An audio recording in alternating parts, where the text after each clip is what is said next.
Hi kids. In today's session you are going to learn about contributions of Indian economic thinkers. In this one first you are going to learn about Thiruvalluvar. Thiruvalluvar, his ideas, economic ideas are found in his immortal book work Tirukkural. A large part of Valluvar's economic ideas are found in the second part of Tirukkural, the Porutpal. It deals with wealth. Thiruvalluvar believes that rains are the basic support of life which provides food. It forms the basis for stable economic life. Agriculture, which is the most fundamental economic activity, depends on rain. It is rain that both runs and aids the run to rise. Factors of production. Thiruvalluvar made many passing references about the factors of production land, labor, capital, organization, time, technology, like that. He says, unfailing harvest, competent body of men, group of men whose wealth knows no diminution are the components of an economy. Agriculture. According to Thiruvalluvar, agriculture is the most fundamental economic activity. This one already I told. They are the axle pin of the world. For their prosperity revolves prosperity of other sectors of the economy. If the agriculture is good means definitely other economic activity also it will be very good. Valluvar believes that agriculture is superior to all other occupation. Public finance. Public finance under the headings public revenue, financial administration and public expenditure. Under this alone, he explained. He has stated this as creation of revenue, collection of revenue, management of revenue and public expenditure. What is that public expenditure? He recommended a balanced budget. He has given certain guidelines for a budgetary policy too.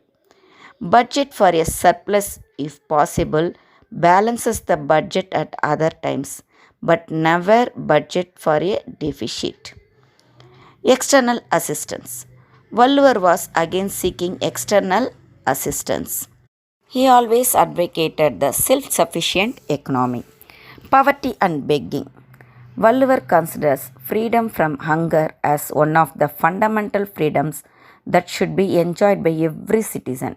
According to him, poverty is the root cause of all other evils which would lead to everlasting sufferings. It is to be noted that the number of people living below poverty line, begging, sleeping on the roadsides, and rag picking in India has been increasing. Wealth.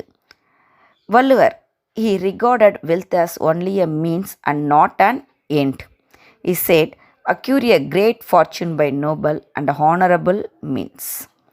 Welfare state. Thiruvalur is for a welfare state. In a welfare state, there will be no poverty, illiteracy, disease, and industry. The important elements of a welfare state are perfect health of the people without disease, abundant wealth, good crop, prosperity and happiness, and full security for the people. Next, Mahatma Gandhi. What he said about the economy? Gandhian economics. It is based on ethical foundation. He believed that economy is untrue which ignores or disregards moral values. What are the salient features of Gandhian economic thoughts? Village republics. To Gandhi, India lives in villages. He was interested in developing the villages as self-sufficient units. He opposed extensive use of machinery, urbanization and industrialization. Machinery. Gandhiji described machinery as a great sin. Industrialism. Gandhiji considered industrialism as a curse on mankind. He thought industrialism depended entirely on a country's capacity to exploit. Decentralization. He advocated only the decentralized economy. Village Sarvodaya.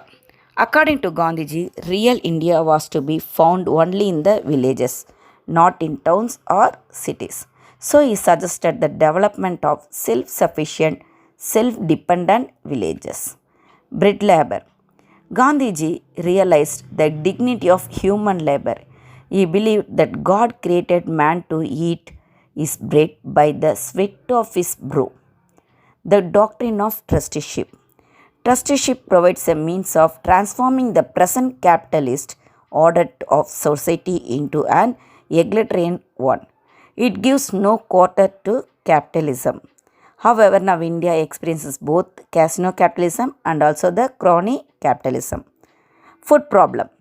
Gandhi was against any sort of food controls. He thought such controls only created artificial scarcity.